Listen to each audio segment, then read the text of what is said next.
ಆತ್ಮೀಯ ಬಂಧುಗಳೇ, ಶ್ರೀರಾಮಚರಿತಮಾನಸ ಅಯೋಧ್ಯಾಕಾಂಡ, ಇದರಿಂದ ಚೌಪಾಯಿಗಳು ಮತ್ತು ದೋಹೆಯನ್ನು ತಿಳ್ಕೊಳ್ಳೋಣ. ಮುಖಿಯಾ ಮುಖು ಸೋ ಚಾಹಿಯೇ, ಖಾನ್ ಪಾನ್ ಕಹು ಏಕ್, ಪಾಲಯಿ ಪೋಷಯಿ ಸಕಲ ಆಗ್, ತುಳಸಿ ಸಹಿತ ಬಿಬೇಕ್. ರಾಜ ಧರ್ಮ सरबसु ಏತ್ ನೋಯಿ, जिमि मन माह मनोरथ गोई. बंधु प्रबोधु कीन्ह बहु भांति, बिनु आधार मन तोषु न शांति. भरत सील गुरु सचिव समाजु, सकुच स्नेह बिबस रघुराजु. प्रभु करी कृपा पावरी दीन्हि, सादर भरत सीस धरि लीन्हि. चरण पीठ करुणा निधान के, जनु जुग जामिक प्रजा प्राण के. संपुट भरत स्नेह रतन के, आखर जुग जनु जीव जतन के. कुल कपाट कर कुशल करम के, विमल नयन सेवा सुधर्म के. भरत मुदित अवलंब लहेते, अस सुख जस सिय राम रहेते. ಇವು ಚೌಪಾಯಿಗಳು ಮತ್ತು ದೋಹೆ. ಈಗ ಇದರ ಅರ್ಥವನ್ನು ತಿಳ್ಕೊಳ್ಳೋದಕ್ಕೆ ಪ್ರಯತ್ನ ಮಾಡೋಣ. ಇಲ್ಲಿ ತುಳಸಿದಾಸರು ಏನು ಹೇಳ್ತಾರೆ, ರಾಮ ಭರತನಿಗೆ ಹೇಳ್ತಾನೆ, ನಮ್ಮಿಬ್ಬರ ಪುರುಷಾರ್ಥಗಳು ನಮ್ಮ ತಂದೆ ಹೇಳಿದ ಹಾಗೆ ನಡ್ಕೊಳ್ಳೋದು. ಅದಕ್ಕೋಸ್ಕರನೇ ನಾನು ವನವಾಸಕ್ಕೆ ಹೋಗ್ತೀನಿ, ನಾನು ಬರೋ ತನಕ ಪ್ರಜೆ ರಾಜಧಾನಿಯನ್ನ ನೀನು ರಕ್ಷಣೆ ಮಾಡು ಅಂತ ಹೇಳ್ತಾನೆ. ಅಂದ್ರೆ ಈ ಹೊಣೆ ಅನ್ನೋದು ಗುರು ಚರಣದ ಮೇಲಿದೆ. ಆದರೆ ಅವ್ರು ಹೇಗೆ ಹೇಳ್ತಾರೋ, ಅವ್ರು ಏನು ಬುದ್ಧಿವಾದ ಹೇಳ್ತಾರೋ ಅದನ್ನು ಕೇಳಿಕೊಂಡು ನೀನು ಇದನ್ನೆಲ್ಲ ನೋಡ್ಕೋ ಅಂತಂದ್ಬಿಟ್ಟು ರಾಮ ಹೇಳ್ತಾನೆ. ಈಗ ಮುಂದುವರೆದು ಹೇಳ್ತಾನೆ, ಮುಖಂಡನಾಗಿರುವಂಥವನು ಬಾಯಿಯ ಹಾಗಿರಬೇಕು. ಅಂದರೆ ಈಗ ರಾಜಕೀಯದವರು ಇದನ್ನು ತಿಳ್ಕೋಬೇಕು, ಹೇಗಿರಬೇಕು ಒಬ್ಬ ರಾಜನಾಗಿರುವಂಥವನು ಅಥವಾ ಒಬ್ಬ ಅಧಿಕಾರಿ ಆಗಿರುವಂಥವನು ಅಂತ. ಇಲ್ಲಿ ಭರತನಿಗೆ ಹೇಳ್ತಾ ಇದ್ದಾನೆ, ಎಕ್ಸಾಂಪಲ್ ಕೊಟ್ಟು, ಒಬ್ಬ ಮುಖಂಡನಾಗಿರ್ತಾನಲ್ಲ ಅವನು ಬಾಯಿಯ ಹಾಗಿರಬೇಕು. ಅಂದರೆ ಈ ಬಾಯಿ ಏನು ಕೆಲಸ ಮಾಡುತ್ತೆ ಅನ್ನೋದನ್ನು ಹೇಳ್ತಾನೆ ನೋಡಿ. ಹೇಗೆ ಆ ಬಾಯಿ ಉಣ್ಣೋದ್ರಲ್ಲಿ ತಿನ್ನೋದ್ರಲ್ಲಿ ಒಂಟಿಯಾಗಿರುತ್ತದು ಅಲ್ವಾ, ಅದೊಂದೇ ತಿನ್ನುತ್ತೆ, ಅದೊಂದೇ ಆ ಟೇಸ್ಟ್ ನೋಡುತ್ತೆ. ಆದರೆ ಅದು ವಿವೇಕದಿಂದ ಏನು ಮಾಡುತ್ತೆ, ಎಲ್ಲ ಅಂಗಗಳನ್ನು ಕೂಡ ಪಾಲನೆ ಪೋಷಣೆ ಮಾಡುತ್ತೆ. ಈಗ ನಾನು ತಿನ್ನೋದೇ ಇಲ್ಲ ಅಂತಂದರೆ ಇಡೀ ಶರೀರ ವೀಕ್ ಆಗಿಬಿಡುತ್ತೆ. ಅದು ಬಾಯಿಂದನೇ ಸಾಧ್ಯ ಅಲ್ವಾ. ಆ ಬಾಯಿಯ ಮೂಲಕ ಅದು ತಿಂದಾಗ ಅದು ಎಲ್ಲ ಅಂಗಾಂಗಗಳಿಗೂ ಕೂಡ ಶಕ್ತಿ ಕೊಡುತ್ತೆ. ತಿನ್ನೋದೇನೋ ಒಂದೇ ಆದರೂ ಕೂಡ, ಆದರೆ ಪಾಲನೆ ಪೋಷಣೆ ಮಾಡೋದು ಯಾರು, ಎಲ್ಲವನ್ನು ಬಾಯಿ ಮಾಡುತ್ತೆ. ಅದೇ ರೀತಿ ರಾಜ ಏನು ಮಾಡಬೇಕು, ಎಲ್ಲ ಪ್ರಜೆಗಳ ಯೋಗಕ್ಷೇಮಕ್ಕೋಸ್ಕರ ಪ್ರಯತ್ನ ಮಾಡಬೇಕು. ಅಂದರೆ ತಾನೊಬ್ಬನೇ ತಿನ್ಕೊಂಡು ಉಣ್ಕೊಂಡು ಇದ್ಬಿಡಬಾರ್ದು, ಎಲ್ಲರ ಯೋಗಕ್ಷೇಮಕ್ಕೋಸ್ಕರ ಅವನು ಪ್ರಯತ್ನ ಮಾಡಬೇಕು.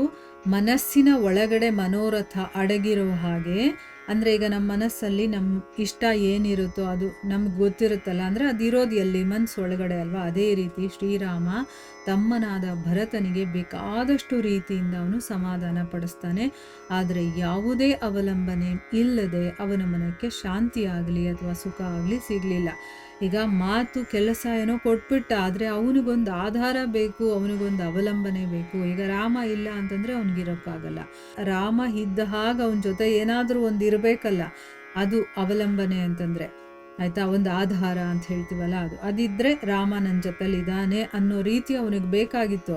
ಆದರೆ ಯಾವುದೇ ಅವಲಂಬನೆ ಇಲ್ಲದೆ ಅವನ ಮನಸ್ಸಿಗೆ ಶಾಂತಿನೂ ಇಲ್ಲ, ಸುಖನೂ ಸಿಗಲಿಲ್ಲ.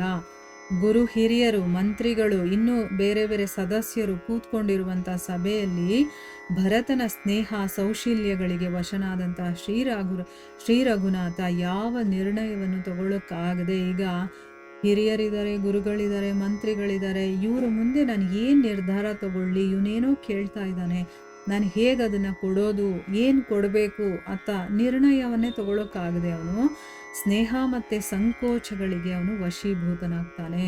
ಕೊನೆಗೆ ಶ್ರೀರಾಮಚಂದ್ರ ಪ್ರಭು ಕೃಪೆ ಮಾಡಿ ಭರತನಿಗೆ ತನ್ನ ಪಾದುಕೆಗಳನ್ನು ಅನುಗ್ರಹಿಸ್ತಾನೆ. ಕಡೆಗೆ ಏನು ಮಾಡ್ತಾನೆ, ಅವನಿಗೆ ಯಾವಾಗಲೂ ನಿನ್ನ ಚರಣಗಳನ್ನು ನೋಡ್ಬೇಕು ನಾನು ಅಂತ ಹೇಳ್ತಾನಲ್ವಾ. ಸೊ ಅದಕ್ಕೆ ಕೊನೆಗೆ ಅವನೇನು ಮಾಡ್ತಾನೆ, ಕೃಪೆ ಮಾಡಿ ತನ್ನ ಪಾದುಕೆಗಳನ್ನು ಅವನಿಗೆ ಕೊಡ್ತಾನೆ. ಭರತ ಅವುಗಳನ್ನು ಭಕ್ತಿಯಿಂದ ತನ್ನ ತಲೆ ಮೇಲೆ ಇಟ್ಕೊಳ್ತಾನೆ. ದಯಾನಿಧಿಯಾದಂಥ ಶ್ರೀರಾಮನ ಆ ಪಾದುಕೆಗಳು ಪ್ರಜೆಗಳ ಪ್ರಾಣ ರಕ್ಷಣೆಯಲ್ಲಿ, ಅಂದರೆ ಆ ಪ್ರಜೆಗಳನ್ನೆಲ್ಲ ರಕ್ಷಣೆ ಮಾಡಬೇಕಲ್ಲ, ಅಲ್ಲಿ ಆ ಪಾದುಕೆಗಳೇ ಪಹರೆದಾರರು ಅಂತಂದರೆ ಸೆಕ್ಯೂರಿಟಿ ಗಾರ್ಡ್ಗಳಿರ್ತಾರಲ್ಲ, ಆ ರೀತಿ ಇದೆ ಅಂತ ಅವನಿಗೆ ಒಂಥರ ಧೈರ್ಯ ಬಂದ್ಬಿಡುತ್ತೆ. ಈ ಪಾದುಕೆಗಳು ಇನ್ನು ಪ್ರಜೆಗಳ ರಕ್ಷಣೆ ಮಾಡುತ್ತೆ ಮತ್ತು ನಾನು ಪ್ರತಿದಿನ ಇದರ ಸೇವೆ ಮಾಡ್ಬೋದು ಅಂತ ಭರತನ ಪ್ರೇಮ ರತ್ನಕ್ಕೆ ಸಂಪುಷ್ಟದಂತಿದೆ ಅದು. ಆ ಭರತನಲ್ಲಿರುವಂಥ ಪ್ರೀತಿಗೆ ಅದು ಒಂದು ರತ್ನದ ಹಾಗಿದೆ.